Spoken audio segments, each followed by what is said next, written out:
क्या मियां साहब का अदालती फैसले के बाद सड़कों पर आने का फैसला दुरुस्त है? क्या साबिक वजीर आजम को वो अवामी हमदर्दी मिल सकेगी जिसके वो ख्वाहां हैं? क्या वो सियासी फायदा हासिल कर सकेंगे जो वो चाहते हैं? ये बड़े अहम सवालात हैं और इन सवालात के जवाब के लिए हमें मियां साहब के अवामी राब्ते और जो उनकी एहतजाजी तहरीक रही हैं उन पर एक नजर दौड़ाना होगी और देखना होगा कि मियां साहब का रिकॉर्ड क्या रहा है। सबसे पहले जो मियां साहब 1990 में उन्होंने एहतजाजी तहरीक चलाई थी, इस्लामी जमहूरी इत्तेहाद के सरबराह के तौर पर बेनजीर हुकूमत के खिलाफ थी, करप्शन के इल्जामात थे। नतीजा ये निकला, उनकी ये तहरीक कामयाब रही और मोहतरमा बेनजीर भुट्टो साहिबा की हुकूमत को बरतरफ कर दिया गया। उसके बाद मियां साहब निकले अप्रैल 1993 में, जब उनकी अपनी हुकूमत चली गई थी। रावलपिंडी, लाहौर में जलसे किए गए और साथ ही साथ अदालत से भी उन्होंने रुजू किया था। नतीजा क्या निकला कि 26 मई 1993 को उनकी हुकूमत बहाल कर दी गई। इस सिचुएशन में भी वो कामयाब रहे।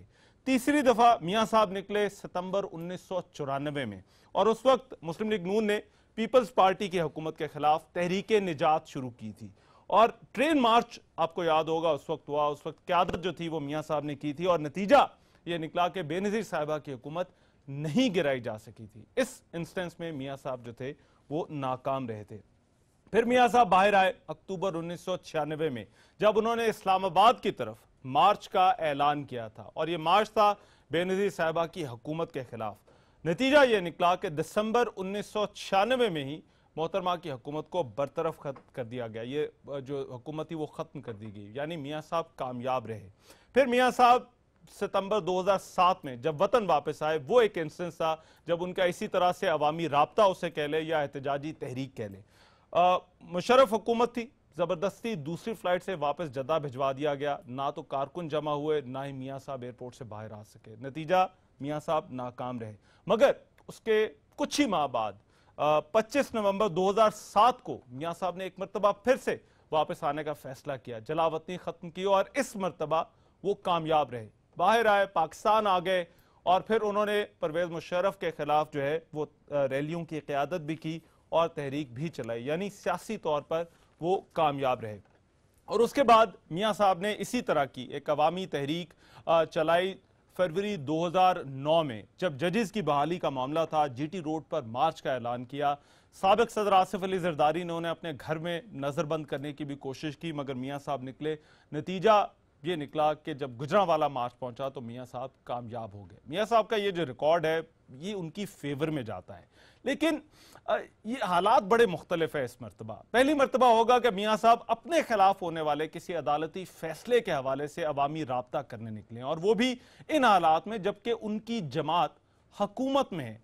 इमरान खान का उनके इस मार्च के हवाले से कहना है कि यह मार्च अदलिया के खिलाफ है, ना तो जमहूरी और ना ही पुरअमन होगा और यह कि अदालती फैसले के खिलाफ इस तरह का एहतजाज नहीं हो सकता। इसका मवाजना आज जो उन्होंने स्टेटमेंट दी उसमें धांधली के हवाले से बनने वाले कमीशन का जब फैसला आया था उसके साथ किया। उन्होंने कहा कि तहरीक इंसाफ का रद्द-ए-अमल जो था उस वक्त देखा जाए और उस वक्त पाकिस्तान तहरीक इंसाफ सड़कों पर नहीं आई थी। अब इन हालात में क्या मियां साहब का पनामा केस के हवाले से सड़कों पर आने का फैसला दुरुस्त है या नहीं, और क्या उनके जो सियासी मकासद हासिल होंगे या नहीं, इस पर आज प्रोग्राम में बात करनी। और मियां साहब का जो रिकॉर्ड है इससे पहले वो मैंने आपके सामने रखते। एक बड़ा एस्टीम्ड पैनल मेरे साथ मौजूद है, उनका तारुफ करा दूं। ज़ियाउद्दीन साहब मेरे साथ मौजूद है, सीनियर सहाफ़ी हैं। बहुत शुक्रिया ज़ियाउद्दीन साहब, आपने हमारे लिए वक्त रखा है। साबिक वज़ीर आज़म के तर्जुमान रह चुके हैं डॉक्टर साहब, थैंक यू सो मच, आपने हमारे लिए वक्त निकाला। सेनेटर मोहसिन अजीज साहब पाकिस्तान तहरीक इंसाफ के रहनुमा है, हमारे साथ लिंक के जरिए मौजूद है। मोहसिन अजीज साहब आपका बहुत शुक्रिया। और शैला रजा साहबा पाकिस्तान पीपल्स पार्टी की रहनुमा, डिप्टी स्पीकर हैं सिंध असम्बली की। शैला साहबा आपका भी बहुत शुक्रिया। I want to start Musaddiq साहब आपसे। इमरान खान का ये कहना है कि ये जो मार्च मियां साहब करने जा रहे हैं ये अदलिया के खिलाफ है। मकसद क्या है इस मार्च का? क्या ये वाकई अदलिया के खिलाफ, एक फैसले के खिलाफ, अदालती फैसले के खिलाफ मार्च होने जा रहा है? देखिए, अभी तो वो घर जा रहे हैं। अगर आपने उनको घर भेजा है, 20 करोड़ लोगों ने उनको इस्लामाबाद भेजा और 5 लोगों ने उनको घर भेज दिया, तो अब वो 5 लोगों के फैसले के एहतराम में वापस घर जा रहे हैं। तो आप एतराज मोतरज़ हैं इस बात के ऊपर कि घर क्यों जा रहे हैं? एतराज नहीं है, मेरा एतराज नहीं है। मैं तो सिर्फ क्या चाहते हैं, वो इस्लामाबाद में ही रहें। हम भी यही चाहते हैं कि वो इस्लामाबाद में रहें। डॉक्टर साहब कोई मकसद नहीं, वापस जा रहे हैं, सियासी आदमी हैं, एक पार्टी की क़यादत करते हैं, 3 मरतबा वज़ीर आज़म रह चुके हैं, 2 मरतबा तो वज़ीर आला रह तहरीक चुके और हैं। इस तरह की चीज नहीं है। कोई तहरीक वहरीक की तो कोई कॉल किसी ने नहीं दी। अगर आपके सुनने में कहीं आई है तो बताइए, हमें पता चल जाएगा कि कोई तहरीक की कॉल है। लेकिन लोगों का जो भी जोश व जज्बा है, हम लोग खुद भी जो हैं, हमने अमल दरामद किया है अदालत के फ़ैसले पे, लेकिन अदालत के फ़ैसले से एग्री नहीं किया। आपने बहुत सी आज ये दिखाई कि फ़लाँ वक्त में ये हुआ, फ़लाँ वक्त में ये हुआ। आपको शुरू करना चाहिए था 1955 में डॉक्ट्रिन ऑफ नेसेसिटी से, और वो भी दिखाने चाहिए थे कुछ क्लिप्स। फिर आपको दिखाना चाहिए था वो दौर जब अयूब खान साहब तशरीफ़ लाए, फिर जब याहिया खान साहब तशरीफ़ लाए, फिर जब ज़ियाउल हक साहब तशरीफ़ लाए, फिर जब परवेज़ मुशर्रफ साहब तशरीफ़ लाए। आपने हवाला तहरीक का तो दिया, लेकिन आपको ये भी दिखाना चाहिए था कि 1990s में 58 2B के अंदर किस तरह 3 हुकूमतें उल्टाई गईं। फिर आपको ये भी क्लिप दिखाना चाहिए था जब वज़ीर आज़म नवाज शरीफ, तो अब वज़ीर आज़म नहीं है, हमारे मुंह से निकलता है, नवाज शरीफ साहब ने कहा कि हम 90 की सियासत जो है वो पीछे धूल चाट रही है, पीछे छोड़ आए, और ये बात सच है कि वो सियासत अच्छी नहीं थी। और अभी फिर आपको ये तमाम, मतलब मेरा फोकस मियां साहब पे था कि मियां साहब जब अवामी राब्ता करने निकले नहीं, हैं, मगर तो वो क्या वो जो नहीं, उनका जो नहीं, एंड आपको गेम था, जो कॉन्टेक्स्ट, सियासी आपको मकसद था, कॉन्टेक्स्ट, वो उसमें कामयाब हुए या नहीं आपको हुए? भुट्टो साहब की फांसी भी दिखानी चाहिए थी। आपको कॉन्टेक्स्ट सेट करना चाहिए था कि किस कॉन्टेक्स्ट के अंदर पाकिस्तान के अंदर चीज़ें होती हैं। अच्छा, और उस कॉन्टेक्स्ट के अंदर फिर आपको ये तमाम तनाजुर के अंदर आपको बात करनी चाहिए थी कि धांधली का इल्ज़ाम लगा, मनी लॉन्ड्रिंग का इल्ज़ाम लगा, लिविंग बियॉन्ड मीन्स का इल्ज़ाम लगा, और उसके बाद किस बात पे डिस्क्वालीफाई किया कि मेरे बेटे की एक कंपनी जिसमें से वो तनख्वाह जो मैंने नहीं ली उसकी नॉन डिक्लेरेशन पे उनको घर भेज दिया गया है। तो फिर आपको कहना चाहिए था कि क्या उनको अब घर वापस नहीं जाना चाहिए। अगर घर जाना है तो 2-3 ही रास्ते हैं, जहाज का रास्ता है, मोटरवे का रास्ता है, और जीटी रोड का रास्ता है। तो जीटी रोड का रास्ता क्यों जीटी चुना? रोड का यही तो रास्ता मेरा चुना। बेसिक सवाल था। अच्छा, मोहसिन नजीर साहब, अब डॉक्टर साहब का तो ये कहना है कि वो सिर्फ अपने घर जा रहे हैं, ये अवाम की मोहब्बत है कि वो नहीं, अवाम की मोहब्बत है, और वो उस रास्ते से जा रहे हैं जहाँ पे अवाम है। वो वजीर आजम, इलेक्टेड वजीर आजम है, पार्टी के सरबराह जीटी रोड से जाने का जो फैसला है, इसे सड़कों पर आने का फैसला भी कहा जा रहा है, क्या ठीक फैसला है? क्या मियां साहब का जमहूरी राइट है कि वो निकलें और वो जो है वो जिस मर्जी रास्ते से जाए, एक अवामी अपनी जो ताकत का मुजाहरा है या अवाम की जो उनके लिए सपोर्ट है उसका एक मुजाहरा जो है वो इस वक्त ऐसे वक्त में करें जबकि अदालती फैसला उनके खिलाफ आया हुआ है?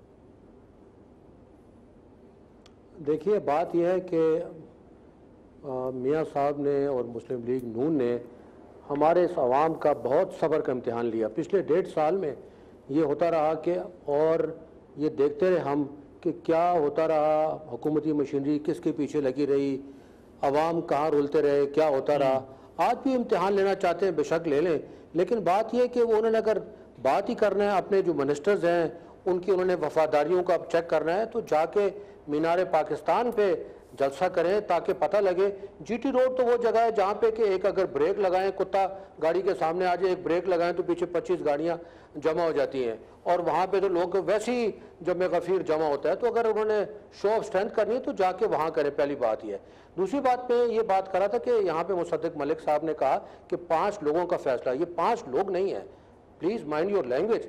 ये 5 वो लोग हैं, ये 5 वो मोतबर और इज्जतदार जजेज हैं, सुप्रीम कोर्ट के जजेज हैं, जिनके पास हमारा जिनका वकार हमें रखना चाहिए। इनको ये तशबीह नहीं देनी चाहिए कि अब आपने पहले कहा था कि जी हम जो भी डिसीजन आएगा उसको हम एक्सेप्ट करेंगे।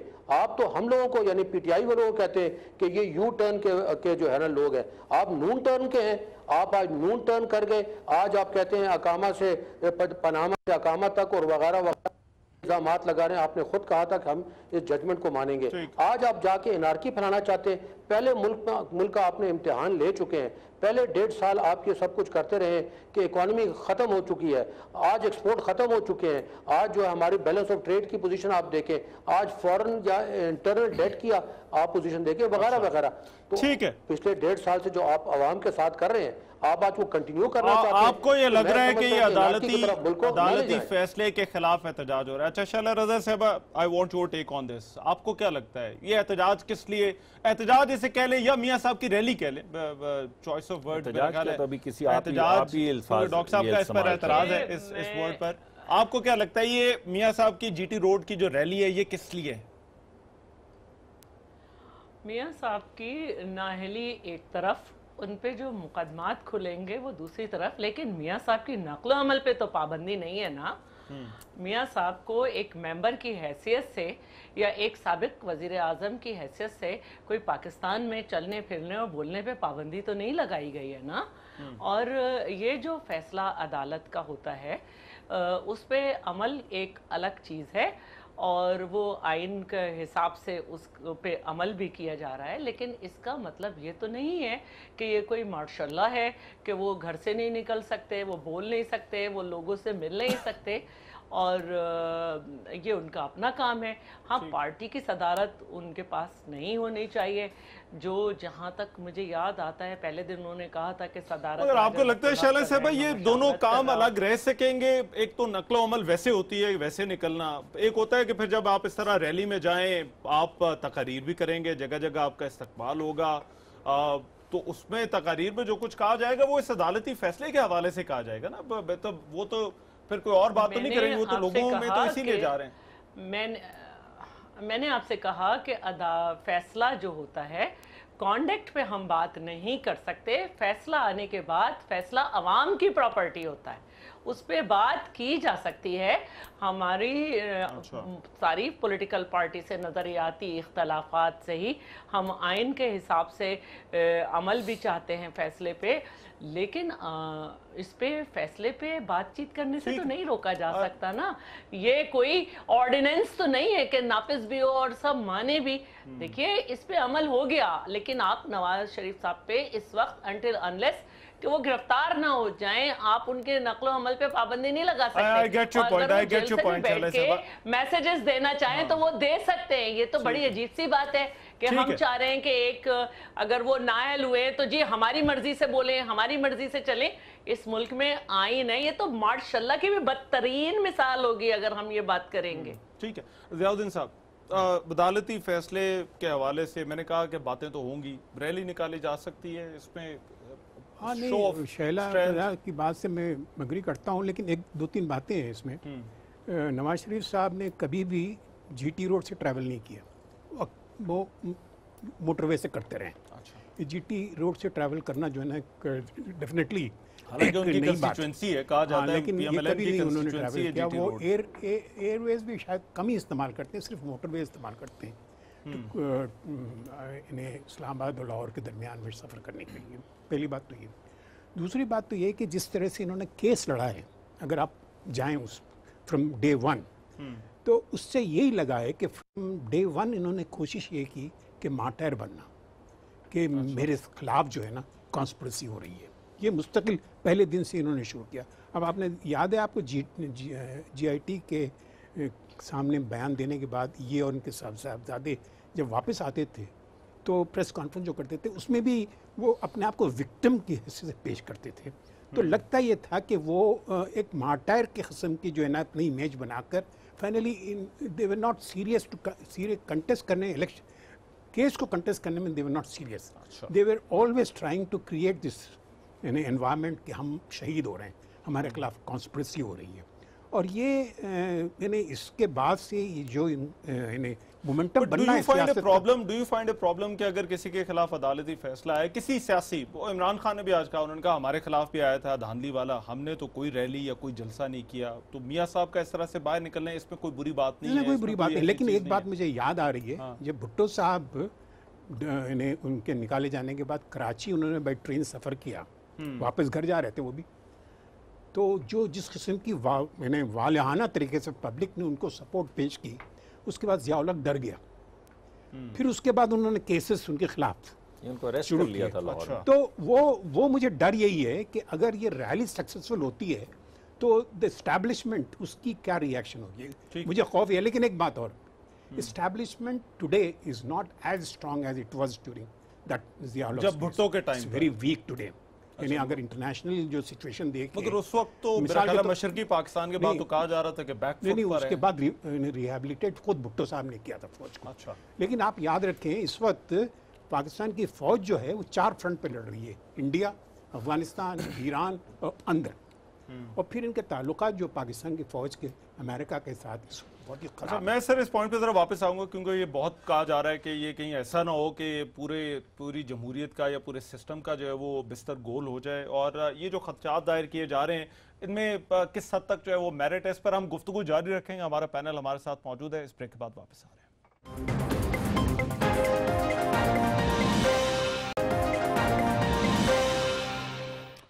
ब्रेक के बाद प्रोग्राम में एक मरतबा फिर से खुशामदीद। क्या मियां साहब का जीटी रोड मार्च का फैसला जो है या रैली वहां पर जो निकाल रहे हैं वो फैसला दुरुस्त है या नहीं, इस पर बात हो रही है। डॉक्टर मुसद्दिक साहब, एक और ये चीज़ कही जा रही है, कहा जा रहा है कि आपकी अपनी हुकूमत है, सरकारी वसाइल मशीनरी पंजाब गवर्नमेंट में आपके अपने पास है और उसका बेदरेग इस्तेमाल हो रहा है इस रैली को ऑर्गेनाइज करने में। मैं चाहता हूँ जरा ये आप क्लियरिफाई कर दें। ये इमरान खान ने कहा है, अभी तक आपने देखा तो नहीं, मगर इल्जाम तो ये जब लगाया देखेंगे तो गवर्नमेंट आपकी है सर। हमारे यहाँ जो रैलियां निकलती हैं उनका पता ही है पाकिस्तान के पॉलिटिकल कल्चर का। Even you know better. तो आप इल्जाम लगा रहे हैं ना? नहीं, मैं इल्जाम नहीं लगा रहा, मैं अभी तो आपने कहा है, एक मिनट पहले आपने पहले कहा इमरान कहता है, फिर आपने कहा लेकिन आपको तो मालूम है। मेरा सवाल आपसे ये था कि क्या ऐसा हो रहा है या नहीं? बिल्कुल नहीं हो रहा, बिल्कुल नहीं हो रहा है ऐसी बात। और अगर आपने और इमरान खान दोनों ने जो इल्जामात लगाए, मैं दोनों की तरदीद करता हूँ और मजम्मत करता हूँ। अच्छा, मगर ऐसी कोई बात नहीं है। आप कितनी मरतबा पूछेंगे? आपके ख्याल में 7वीं दफा में मैं जवाब बदल लूंगा? चले, अच्छा ठीक है, आई गॉट योर आंसर। मगर मोहसिन नज़ीर साहब, मैं सर ये खान साहब ने जो आज बातें की, अब मेरा ख्याल है उसी हवाले से मैं आपसे भी पूछना चाहता। उन्होंने कहा कि ये नैब और ये अदालतों पर दबाव जो है वो डालने की कोशिश की जा रही है। क्यों आप लोगों को लग रहा है कि अगर एक रैली इस तरह से निकलती है, लोग साबिक वज़ीर आज़म के इस्तकबाल के लिए आते हैं, तो इससे जो नैब के जो केसेस हैं या जो उनके रेफरेंसेस आगे चल रहे हैं, वहां पर ये चीज़ जो है वो असरअंदाज होगी? मैंने खान साहब का बयान तो खैर नहीं सुना, लेकिन बात यह है कि अगर मेरे से आप बात करते हैं तो मैं समझता हूँ कि साबका प्राइम मिनिस्टर साहब नवाज शरीफ साहब को अपनी जो टीम ऑफ एडवाइज़र्स हैं उनको देखने की ज़रूरत है, क्योंकि वही टीम ऑफ एडवाइज़र जो हैं वो इनको इस नहज तक लेकर आए। क्योंकि जो सीजन पॉलिटिशियंस थे वो इनको आज से पहले यही मशवरा दे रहे थे कि आप रिज़ाइन करके घर चले जाएं, तो अगर वो चाहते तो इतनी बेआबरू होकर तेरे कूचे से हम न निकलते। आज वो उनको ये एडवाइस कर रहे हैं कि जीटी रोड से जाएं और इस तरीके से या कोर्ट्स हैं या जो ट्रायल कोर्ट्स हैं उसको इंटिमिडेट करने की या प्रेशराइज करने की कोशिश है। तो ये भी शौक से वो आजमा लें। मैं इस बात के नहीं कहता कि वो हवाई जहाज़ पे जाएं या जीटी रोड पे जाएं, उनको इंटिमिडेट करने की अगर कोशिश है बेशक ये कर लें, लेकिन मैं समझता हूँ कि आज जो है ये मुल्क जो जिस तरीके से जिस नहज पे पहुँच चुका है और जिस तरीके से सियासत आगे चल रही है, उसको और मजीद ख़राब अगर ये करना चाहते हैं तो इनकी मर्जी, ये समझते हैं इसको, ये कि सही से जानते हैं। तो आपको लगता है कि कोई सिस्टम को खतरा होगा अगर जो ज़ियाउद्दीन साहब ने बात की कि अगर लोग बड़ी तादाद में निकल आते हैं, या ये जो बात की जा रही है कि मियाँ साहब शायद तसादुम की सियासत चाहते हैं, do you see any threat, कोई इस तरह की चीज़ कि जिससे जो मुल्क में जो जमहूरी निज़ाम है या जो सिस्टम की हम बात करते हैं उसको कोई खतरा है इस तरह की चीज़ों से? देखिए, तनाव जहाँ तक है, तनाव या कशमकश की जो है वो चीज़ वो तो सामने आ रही है कि ये इदारों में तनाव बढ़ाना चाह रहे हैं, एक कशमकश की एक हालत एक पैदा करना चाह रहे हैं और ये चाहते हैं कि ये सियासी शहीद बन जाए। ये इनकी कोशिश है। अब इस कोशिश में ये कितने हद तक आगे जाते हैं, अब बात यह है कि जी दरबारी और पटवारियों को जमा करके ये वहाँ पे शो ऑफ स्ट्रेंथ करना चाहते हैं, उससे अपना ये दोबारा से आना चाहते हैं। अब ये दोबारा वापस नहीं आ सकते। इनकी आखिरी सांसें हैं, इनकी आखिरी सांसें ज़ख्मी सांप है और ये ज़ख्मी सांप जो है वैसे भी ख़तरनाक होता है, लेकिन ये जो भी करना चाहते हैं हम इनको रोक नहीं सकते। जहाँ से जाना चाहते हैं बेशक जाएं, लेकिन ये मुल्क का इस वक्त थोड़ा ख्याल रखें, क्योंकि मुल्क जो है वो बिल्कुल तनाजुल की तरफ जा रहा है और ये पिछले 1.5 साल से यही सिलसिला चल रहा है। अब इसको मेरा ख्याल है रोक देना चाहिए।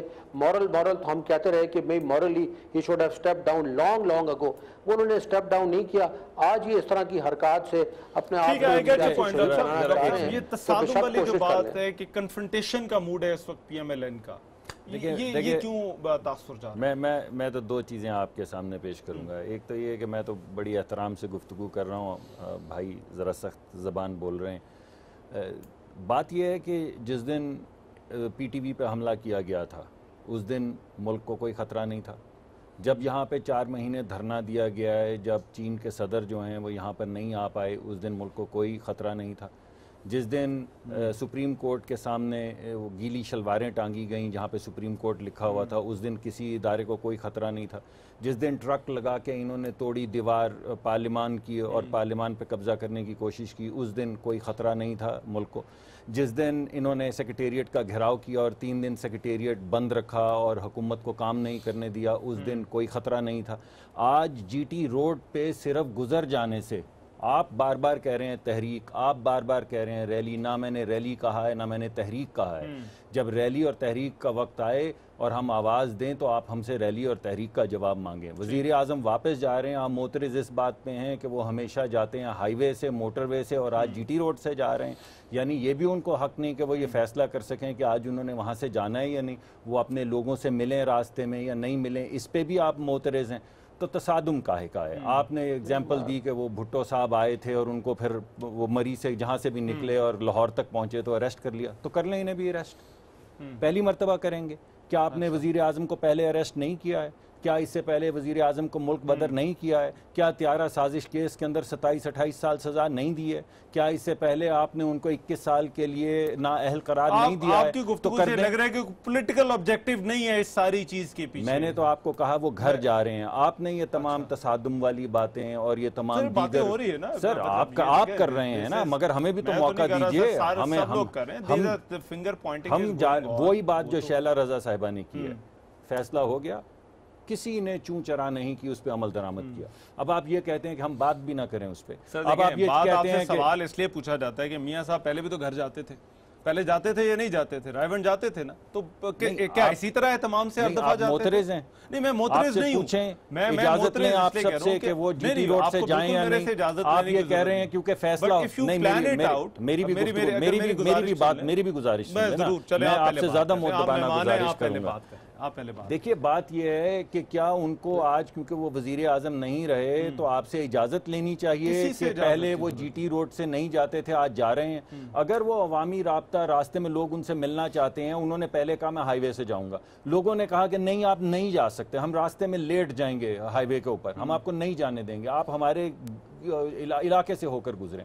उन्होंने उनकी राय का एहतराम किया और फैसला किया कि मैं वहां से चला जाता हूं। जब आप इस तरह से 2 दिन का एलैबोरेट रूट जारी करेंगे, आप बताएंगे कि किन किन मकामात पर मियां साहब रुकेंगे, किन किन मकामात पर वो तकारीर करेंगे, तो दिस इज वेरी अनफेयर। आप मुझे ये बताइए नहीं, मुझे ये बताइए, मुल्क का कौन सी आइन की शिक है जो कहती है कि वो जीटी रोड से नहीं जा सकते और यहाँ से लाहौर जाते हुए 2 मरतबा नहीं ठहर सकते? आप कानून दान है, आप बता दीजिए। मैं वजीर आजम को भी रात को मशवरा देता हूँ कि रहमान अजहर साहब ने कहा कि आप 2 दिन मत लें और 2 मरतबा मत रुकें, तो वो नहीं रुकेंगे। मियां साहब को ना को मना कर सकता है, सिर्फ ये कि उसके जो सियासी असरात होंगे, आप पैगाम ना दीजिए, तसादुम का पैगाम मत दीजिए, जबकि हम वो एक आपने उनको घर भेजा है, अब आप कहते हैं घर काहे को जाते हो, तो कहाँ को जाते?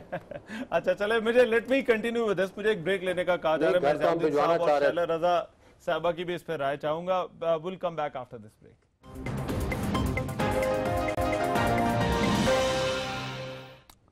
ब्रेक के बाद प्रोग्राम में एक मरतबा फिर से खुशामदीद। हमारे आज की डिबेट के मियां साहब का जीटी रोड के जरिए जाने का फैसला, क्या ये फैसला अदालती फैसले के बाद दुरुस्त है या नहीं? शैला रजा साहबा, ब्रेक पर जाने से पहले जो मैं डॉक्टर साहब से गुफ्तगू कर रहा था, डॉक्टर साहब तो ये कह रहे हैं कि वो सिर्फ घर जा रहे हैं, ना कोई तसादुम की बात है, ना कोई ऐसी सूरत हाल है, ये मीडिया अपोजिशन ये सब का सब हमारा जो है वो किया धरा है।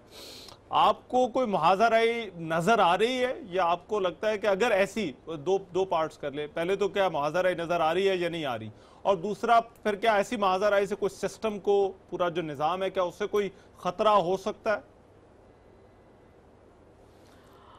पहली बात तो ये है कि चाहे वो जीटी रोड से जाएं या कहीं से, पहले वो वज़ीर आज़म थे और कोई भी शॉर्ट और फास्ट ट्रैक यूज़ कर सकते थे, और अब वो चाहते हैं कि अदालत ने उन्हें एज प्राइम मिनिस्टर और मेंबर बनने से नेशनल सूबाई और सेनेट के नाअहल किया है। तो वो ये समझते हैं कि अब वो अवाम की अदालत में जाएं, और अगर वो घर जाना के बजाय एक कॉल भी देते हुए जा रहे हैं, तो मैं समझती हूँ कि ये उनका राइट है कि वो अवाम की अदालत में जाकर ये साबित करें कि वो बेकसूर हैं या आवाम में इतने ही मकबूल हैं, चाहे वो कॉल दे के जाएं या बगैर कॉल दिए जाएं। मैंने कहा कि हमें इन बातों में नहीं पड़ना चाहिए। अब रही बात तसादुम की, तो तसादुम की बात निकली है NA 120 है शायद, जी जी, उसकी वजह से कि वहाँ पर दोनों के लोग बहुत ज़्यादा इस वक्त एक्टिव नज़र आ रहे हैं। तो ये तो फिर दूसरी पार्टी की भी जिम्मेदारी है कि वो अपने वर्कर्स को सियासत सिखाए कि जितना आपका राइट है इतना दूसरे का भी राइट है। कोई मगर वो तो एक ना हल्के होने के पाए। तसादुम, तो आप एक हल्के के अंदर बात कर रही है, मगर ओवरऑल आप देखते हुए आपको कोई ऐसा कोई खतरा या कोई ऐसी चीज नहीं नजर आ रही, मैं जहां तक आपकी बात समझाऊं। देखिए, मैं इसको इसलिए नहीं कह रही कि ये तसादुम, जहां तक कैबिनेट की बात है वहां पे एक अलग सूरत हाल है, लेकिन वजीर आजम जो नहीं रहे नवाज शरीफ साहब, उनका जाना इससे किसी को कोई फर्क नहीं पड़ता, क्योंकि जो उन पे केसेस हैं वो जब नैब में खोले जाएंगे तो उसकी भी एक सुपरविजन की बात की गई है, जिस पे बहुत बात भी हो रही है। तो वहाँ पे भी कोई दबाव नहीं पड़ेगा। और अगर हम इसी तरह देखें, हमें बहुत सारी बातों को सोचना पड़ेगा। हमें अपने दिमाग से सियासत नहीं करनी है, हमें आइन के मुताबिक सियासत करनी है। एक कातिल भी जो होता है, जिसने कत्ल किया हुआ होता है, उसको पूरे प्रोटेक्शन से अदालत में लाया जाता है, और फिर या कोई डाकू या चोर जब अपनी सज़ा पूरी कर लेता है तो उसको एक अलग मुकाम दिया जाता है। उसको ये नहीं कहा जाता कि तुम अब कुछ नहीं कर सकते। तो मैं अभी समझती हूँ कि लोगों को अभी ये भी समझने में भी काफ़ी टाइम लग रहा है कि दो फैसले मिला के पढ़े जाएं कि मेफेयर फ्लैट्स को जाहिर नहीं किया गया, और एक तनख्वाह जो ली जानी थी वो फ़िलहाल नहीं ली गई, बट उनका एसेट डिक्लेयर हुई है। तो ये बातें हमारी जो आवाम है उसको समझने में भी टाइम लगेगा। और हमारे यहाँ जो फॉलोइंग होती है वो एक तो वो फॉलोइंग है जो कि कुछ भी हो जाए वो नहीं हटेगी। और इस वक्त तक PMLN को आप ये नहीं कह सकते, उन्होंने पूरी जिम्मेदारी से अपने लीडर और उनके बच्चों के खिलाफ केस में वो खड़े रहे हैं और अभी भी साथ हैं।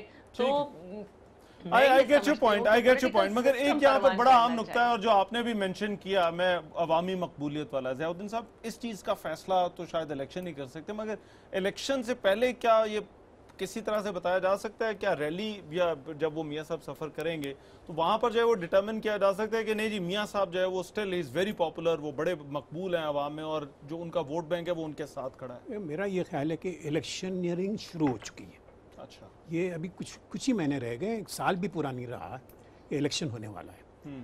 और जितना धचका खुद नवाज शरीफ साहब को और PMLN को लगा है because of this court judgement, तो उसको सामने रखते हुए PMLN और उनकी लीडरशिप जो इस वक्त नवाज शरीफ साहब, क्या इसे धचका कहा जा सकता है? क्योंकि अदालती केसेस की अगर हम बात करें तो वो पीपल्स पार्टी और MQM के खिलाफ भी बहुत है, मगर कराची में जो इनका वोट बैंक है, जो हमने ज़िमनी इंतखाबात देखे, उसमें कोई फर्क नहीं पड़ा। तो पॉलिटिकली क्या ये वाकई धचका भी है या नहीं है? इमीडिएट धचका तो है। इमीडिएट धचका तो अल्ताफ भाई को भी लगा था, जैसे ही उनको हमने कोर्ट से बैन किया था उनकी स्पीचेस वगैरह, तो वो तो, और फिर पीपल्स पार्टी को भी धचका लगा था जब भुट्टो साहब को जब पकड़ के ट्रायल हो रहे थे, उसको बाकायदा बड़ा सीरियस धचका लगा था। इन्हें जजमेंट के बाद से जो इमीडिएटली जो हालात हुए हैं इस वक्त, उसमें धचका तो लगा है। अब इसको नवाज शरीफ साहब को अपने आप को रिहेबिलिटेट करना है, अपनी पार्टी को रिहेबिलिटेट करना है with in a matter of 1 year. अच्छा, इसके लिए ये सियासत है, ये इलेक्शन शुरू हो चुकी है। इन्हें 120 वाला जो इलेक्शन है वो भी बहुत इंपॉर्टेंट है, 2018 का इलेक्शन भी बहुत इंपॉर्टेंट है, और नैब के जो केसेस होने वाले हैं वो बहुत ज़्यादा इंपॉर्टेंट है। इन्हें इट कुड ऑल्सो मीन कि इन्हें वो पब्लिक सिंपैथी उतनी गेन करें कि इवन इफ द नैब को। मगर अभी तक ये जो दोनों चीजें हैं, मोहसिन अजीज साहब, ये हालात तो बड़े साजगार लग रहे हैं मियाँ साहब के लिए। एक तो पहले जब वो GT रोड पे जाएंगे, फिर उसके बाद NA 120 का उनका ट्रेडिशनल हल्का है जी, वो वहाँ पर हमेशा से जीते आए हैं, तो ये तो बड़ा स्ट्रॉन्ग पॉलिटिकल मैसेज जाएगा कि मियाँ साहब जो है वो पानामा फैसले के बाद भी जो है वो स्टिल वेरी पॉपुलर। देखिए रहमान भाई, बात यह है कि अगर हमने तमाम फैसले सड़क पे करने हैं और आवाम से करने हैं, तो फिर ये जो कोर्ट्स हैं, ये थाना है, कचहरी है, जो मुख्तलिफ कोर्ट्स हैं, सबको बंद करके इनको घर भिजवा देना चाहिए और तमाम फैसले जो है आवाम की अदालत में ले जाए जाएँ और आवाम से कराए जाएँ। बात यह है कि जी ये फैसले को तोड़ मरोड़ करके और उससे अपनी सिंपथीज़ गेन करना, ये मैं समझता हूँ कि एक पॉलिटिकल मूव नहीं है, एक चीप पॉपुलैरिटी का तरीका है। जहाँ तक 120 का सवाल है तो इंशाल्लाह we will give them a tough time. वहाँ पे हमारी जो डॉक्टर साहिबा है यास्मीन राशिदा साहब, वो उन्होंने पहले भी बड़े अच्छे वोट वहाँ से लिए थे, 55,000 मेरा ख्याल है उन्होंने वोट लिए थे, और इस दफ़ा मैं समझता हूँ कि हमारी जीत इंशाल्लाह सामने आएगी। इस वक्त तक तो इनको मेरा समझता हूँ कि शायद कैंडिडेट भी शायद नहीं मिल रहा। तो बहरहाल हम वहाँ पे जो इलेक्शनिंग कैंपेन है हम कर रहे हैं, शुरू कर दी है, और इंशाल्लाह हम पूरी उम्मीद रखते हैं। तो आपको लगता है कि एज ए पॉलिटिकल मैसेज ये दोनों चीजें, आपका ये कहना है कि ये इंपॉर्टेंट नहीं है? अच्छा डॉक्टर साहब, ये दोनों चीजें, और फिर एक ये कहा जा रहा है कि पीएमएलएन जो है वो अपना सियासी रास्ता इख्तियार कर रही है, इस पर नजरसानी या उन चीज़ों पर जो ज़ियाउद्दीन साहब ने पहले बात की कि कोर्ट के केसेस कानूनी लड़ाई पर इतना फोकस नहीं है जितना पॉलिटिकल लड़ाई के ऊपर है। देखिए, कानूनी नुकात तो हम उठाते रहे हैं, हमें तासुब का खदशा हुआ JIT का, हमने ताल्लुक़ का तासुब का इजहार किया, हमने कहा कि इसमें JIT में कुछ ऐसे अफराद हैं जिनके पुराने ताल्लुकात हैं कुछ ऐसी पार्टीज से जिनसे इनका कॉन्फ्लिक्ट ऑफ इंटरेस्ट सामने आता है। खैर वो शुरू में तो हमने इस वजह से भी नहीं उठाई कि पहले उनका तर्ज अमल देख लें। फिर जब हमने उनका तर्ज अमल देखा जिसके अंदर बेशुमार चीज़ें थी, जिसमें डराना, धमकाना, इंटिमिडेट करना, वो भी हमने बड़ी मुअद्दबाना अदालत के सामने रखा कि इनका ना सिर्फ ताल्लुक़ का तासुब है बल्कि तरीक़ाकार का भी तासुब है। जब वो भी सारी चीज़ें हो गई तो फिर जब ये रिपोर्ट आई तो फिर हमने उसकी आउटकम का यानी नतीजे का तासुब जो है उसका इजहार किया कि हम मसलन एक एग्जांपल मैं आपको देता हूँ कि हमने लिख के अदालत में जमा करवाया कि वो जो गल्फ स्टील मिल थी वो ट्रकों पे लाद के ज़मीनी रास्ते से भेजी गई सऊदी अरेबिया। ये दुबई की पोर्ट पे गए, वहाँ से लिखवा कर ले आए कि यहाँ से कोई मशीन नहीं गई। दुबई का तो कोई ज़मीनी रास्ता ही नहीं है सऊदी अरब के साथ, वाहिद ज़मीनी रास्ता है जो अबू धाबी के जरिए है, वो क्या है, वो जो खाली सहरा। ठीक है, आपका केस है, मगर अभी जो नजरसानी वाली ऑप्शन है, मैं आ रहा हूँ उसकी तरफ। देखिए तो मैंने आपको ये बताया है कि हम तमाम तासुबात का इजहार करते रहे हैं, मगर इसके बावजूद जो नतीजा आया उसको अमल दरामद किया। बिल्कुल किसी ने उंगली नहीं उठाई, किसी ने एक दिन यानी 2 घंटे के बाद वजीर आजम ने वजीर आजम हाउस छोड़ा और चले गए वो। तो यही आप अदालत के एहतराम कर सकते हैं ना फैसले का। लेकिन अगर आप ये कहें कि अब तुम मान भी जाओ, आप भुट्टो को फांसी दें और फिर बोलें कि आप ठीक है फांसी तो हो गई कि ये फैसला सही था, ये तो नहीं हो सकता।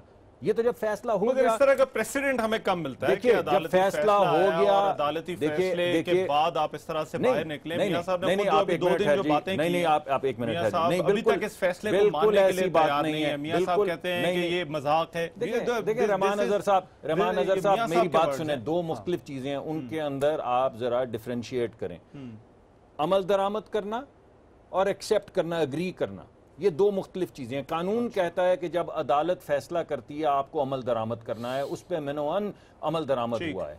अब उसके बाद आप ये कहें कि इस वजह से कि अमल दरामद हुआ है, अब आप वो आवाज़ ना उठाएं, आप लोगों की आवाज़ बंद कर दें कि वो बात करें कि मेरा डिसएग्रीमेंट है। आप भुट्टो के फैसले पे अगर मैं इस वक्त गुफ्तगू करूं तो आप मुझे क्या कहेंगे कि मत नहीं हो सकती गुफ्तगू? हो रही है, यानी 3-4 दिहाइयों से हो रही है। हर लिखने पढ़ने सोचने वाला आदमी जो है राइट के अमल दरामद करना वो एक्सेप्टेंस होती है, मगर यही कि उस पर तहफ़्फ़ुज़ात जो है वो आपके हो सकते हैं। कायद आज़म ने कहा था पार्टीशन पे I accept but I don't agree, यानी एक्सेप्ट कर सकता है और डिसएग्री कर सकते हैं उसी इशू को। ठीक, यानी एक मसला ये है, इस वक्त तो इलेक्शनरिंग शुरू हो चुकी है और इनके पीएमएलएन के लोकल बॉडीज भी जो ना पीएमएलएन के हाथ में और